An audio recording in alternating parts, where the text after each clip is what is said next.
Hello, my name's Aviva, and today I'll be giving you guys some young adult contemporary romance recommendations.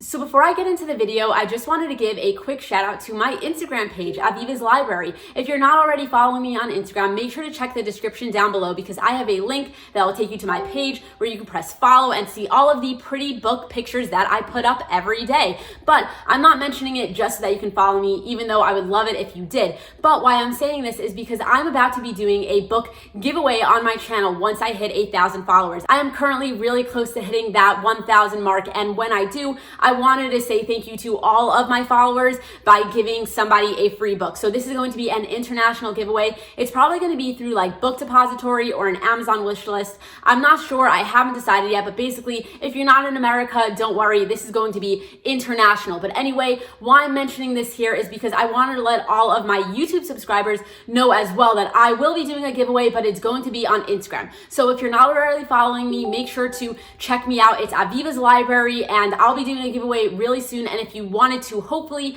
win a free book, then make sure to follow me there and look out for when I post about this giveaway. But either way, enough of that. Today I wanted to talk about a bunch of young adult contemporary romance novels that I think are not talked about enough on the BookTube, Bookstagram community, but I think are absolutely amazing. I chose a bunch of young adult contemporary romance novels to share with you guys, but I have so many more that I could share. So if you wanted to see even more books than the ones I'm about to mention, then make sure to like this video, subscribe to my channel, and comment down below that you would love to see a part 2 of this, because I have so many more that I could possibly share with you guys if you're interested. But either way, the first books that I wanted to share with you guys today is actually a series, and it is called The Summer I Turned Pretty by Jenny Han. So this is a collection of 3 books. So it is The Summer I Turned Pretty, It's Not Summer Without You, and We'll Always Have Summer. And these books are so good. If you're not familiar with what it's about, this is about a girl named Belly who every summer she goes to her family friend's beach house, and it's basically her summer family. Every year she is looking forward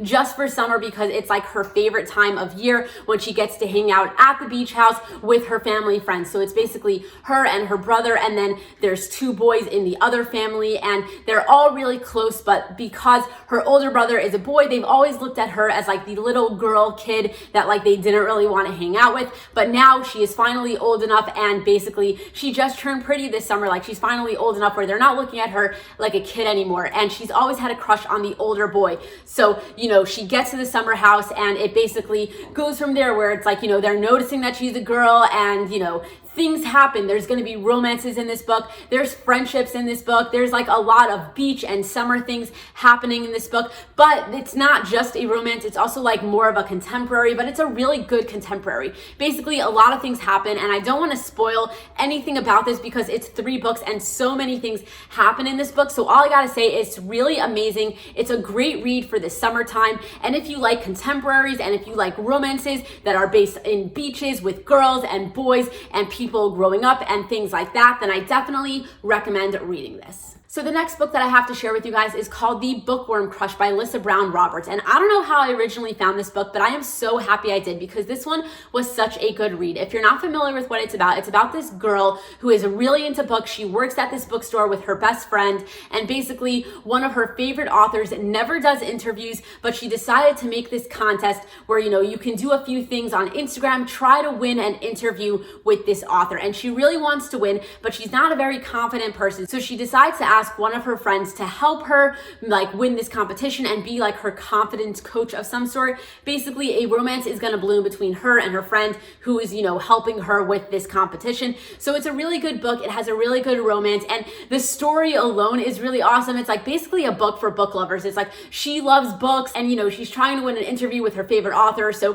people who love books can really connect with her as a character. Plus it's just written really well, and it's a great read overall, and all of the characters in here are really amazing, and I really couldn't recommend this book more. So the next book I wanted to share with you guys is actually a book that I recently read and absolutely loved. So if you follow my videos, you might have heard me talk about this one before, but I couldn't help but mention it again because it fits so well into this video. I think that it is a really good young adult contemporary romance novel that people definitely do not talk about often enough. Either way, that book is called By Your Side by Casey West, and this book was so good. It is about a girl who gets stuck in a library over the weekend, and she soon realizes that she's not alone. She's with this guy who is from her school, but she's like not friends with him at all. They're from like opposite social circles, and basically over the weekend, they slowly become friends and like start to like each other. And basically once they get out of the library, it's like, how can we stay friends and like possibly be more than friends when like we're from like opposite sides of these social worlds? And basically a romance happens, and it's really good. So this book gives off a lot of like Breakfast Club vibes because it's about like libraries and high school and like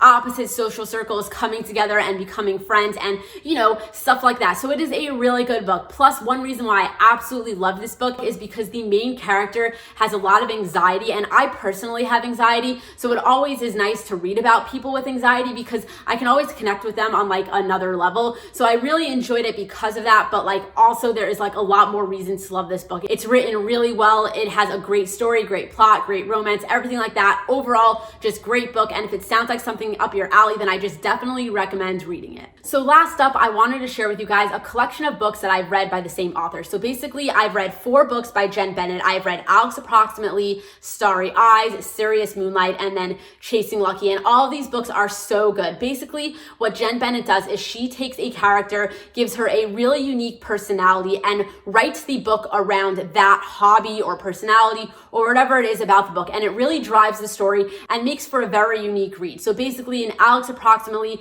we're following a girl who absolutely loves movies. And then in Starry Eyes, we're following a girl who is very into astronomy or astrology or whatever the stars is about. We're following a girl that is very into that. And then in Serious Moonlight, she's very into mysteries and mystery books. And in Chasing Lucky, she's an aspiring photographer. So basically, that fact about the main character really drives the story. It makes it really good. So let's say in Alex Approximately, she's very into movies. So she's basically talking to this guy online who's also very into movies. He lives in California, she lives in DC, and basically for whatever reason, she decides that she's moving to California, but she doesn't want to tell him because she doesn't want to pressure him into like having to meet her because now she's going to be closer or whatever. So she moves, she doesn't tell him that she's moving, but she's still talking to him. And anyway, she gets this summer job in a museum, and who do you know works there? The same guy that she's talking to online, but she doesn't know that it's him. So they start a friendship, and like eventually a romance is going to happen between them, and they're falling for each other in real life, not realizing that they're the same people that they're talking to online. So very interesting things happen in this book. It is really good, and it's actually one of my favorites from all of these. I mean, I couldn't recommend all of them more. They're all really good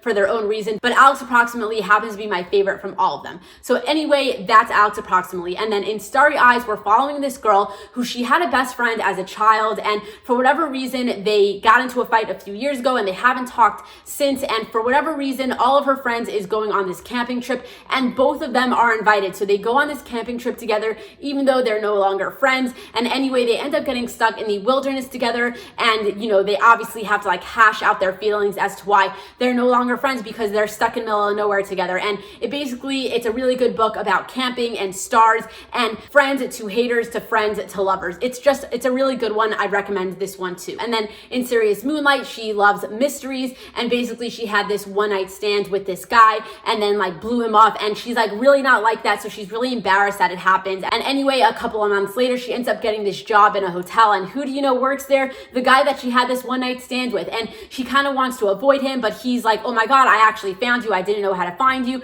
and you know, I want to get to know you a little bit better. So he ends up like pursuing her, and they become friends, and obviously a romance is gonna bloom there. And then in Chasing Lucky, we're following the aspiring photographer, and you know, there's gonna be a romance in this one too. I can't remember so much of the details of what this one was about. This one was my least favorite, but I still gave it 4 stars, and I definitely recommend it, especially if you're into photography. But what I do remember about this book is that it was another one of those like, we were friends as kids and then we didn't talk for a bunch of years, and now we're gonna meet again and like, you know, obviously have a relationship. So that's what this one is kind of about, but obviously, you know, there's a lot more stuff that goes on. So basically, all of these books are absolutely amazing. And if you're like, oh, which one should I pick up out of all 4 of these, then I definitely recommend Alex Approximately, because in my opinion, this one was the best, but really they're all really good. So anyway, that is all I gotta say about those. And those are all the books that I wanted to share with you guys. So I'm curious to know if you have read any of these books and if you liked them as well. I love chatting with you guys down in the comment section below. So feel free to leave me a comment about anything. I just love talking to you guys. You always leave me